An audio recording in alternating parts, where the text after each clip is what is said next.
Takže čaute všetci, moje meno je Marek Jendral, ja vás vítam pri ďalšom videu na projekte CryptoTrader.sk. No a dneska sa pozrieme na aktuálne dianie na kryptotrhu a zanalizujeme si Bitcoin.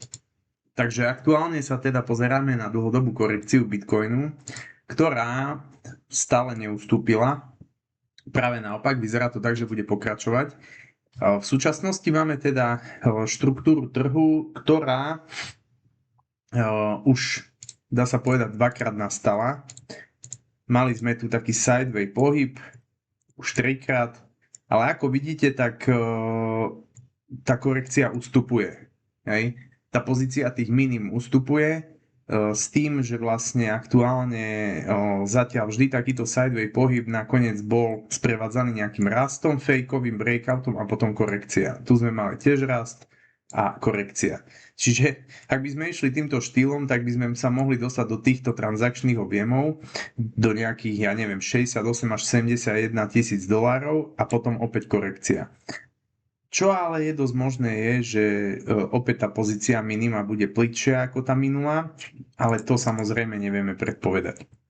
Čo v súčasnosti sledujem je teda ideálna nákupná zóna od 50 tisíc nižšie, čiže za mňa všetko od 50 tisíc nižšie je super príležitosť na dokupovanie. Teda za mňa aj je to zároveň najnižší možný bod, kam v súčasnosti podľa mňa padne trhová cena a od nej sa odrazí. Je dôležité si uvedomiť, že keď sa pozrieme na porovnanie tých korekcií z hľadiska cyklov, tak čo môžeme vidieť je, že aktuálne sa nachádzame na najplytšej korekcii. Hej. To znamená, že máme korekciu v najnižšom bode nejakých 54%, v minulosti to bolo 78, 84, 86, 93, čiže naozaj plýtka korekcia, ale je dôležité aj spomenúť to, že ide prvýkrát o fázu korekcie, odkedy vlastne máme spotové ETF-ka, vo veľkom štýle nakupujú rôzni správcovia aktív, aj vlády, samotné inštitúcie, finančné domy a tak ďalej. Čiže tá volatilita môže byť, že tento cyklus bude ešte o mnoho nižšia. Keď sa vrátime na absolútne zmeny cien, tak môžeme vidieť, že ten súčasný rast, ktorý sme tu mali, alebo teda odraz, je veľmi, veľmi slabý a zatiaľ nenaznačuje, že by mal nastať obrat trendu. Hej, my sme dokonca iba na 38,2% retracementu, kdežto napríklad ten minulý rast bol celkom silný, boli sme až na 61,8% retracementu. Čiže za mňa, ak teda ten súčasný rastúci trend, povedzme, od toho začiatku júla, ten mierne rastúci trend bude pokračovať, tak maximálne do nejakých možno 70 tisíc dolárov a potom príde vysypanie. To vysypanie si zároveň myslím, že bude posledné svojho druhu v rámci tejto korekcie, potom príde akumulácia a v závere roka rast. Toto je taký akože hrubý odhad môj, ktorý môže nastať, nemusí samozrejme.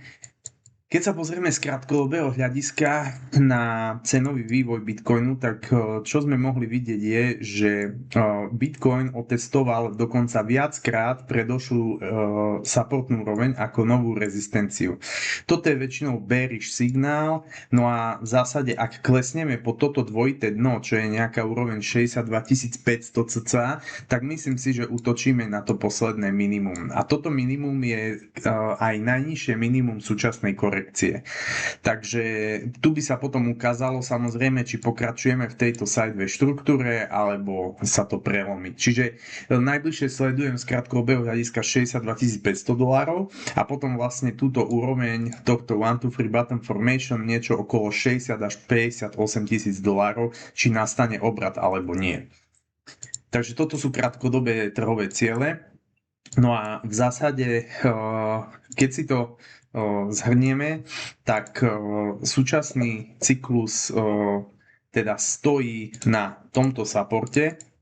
Máme teda fázu, ktorá dá sa povedať je taká nudná, 2 mesiace ten Bitcoin stojí okolo tých $65,000, ale viac menej z hľadiska tých cyklov ide o veľmi krátku dobu, hej? Lebo keď sa pozrieme v minulosti, tak to formovanie toho minima bola dlhodobá záležitosť. A v rámci toho formovania minima to vôbec neznamená, že Bitcoin nemôže klesať, hej? My keď sa pozrieme na tú volatilitu, tak aj tu nám máme, že 30%.